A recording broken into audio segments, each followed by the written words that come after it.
Ringtone Apoko aka chairman of gospel industry has finally been arrested after a claim of rape by Bridget.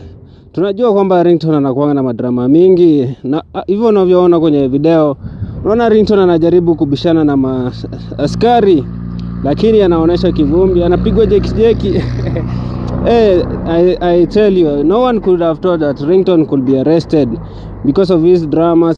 Na venye pia huyu jamaa anajiaminianga, lakini leo amefanywa hile kitu enyewe. No one is above the law. But do you think Ringtone is guilty, or Bridget is just lying and chasing clout for his claims of rape?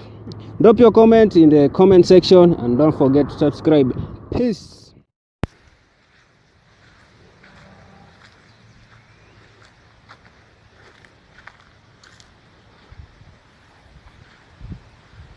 Mama, Ringtone took advantage of me and she's still there. The mother is still there singing gospel to you guys.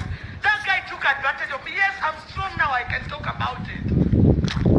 If he's serving a living God, I would like to come out there and say that I'm lying. He told me nothing. I will do nothing to him. I was in the ghetto. My mom was just a tailor. There is nothing I could have done. There's no one I could have cried to. We barely had something to eat. There's nothing. I didn't talk about it to anybody. I can talk now. I can speak up now. At least now I have a few minutes. If I want to speak, I will do it. But what about these young girls who are coming from Umuruma, wherever? I am a and back in the day, I never thought maybe I will get this fame one day and speak for myself. But I told Ringtone one day,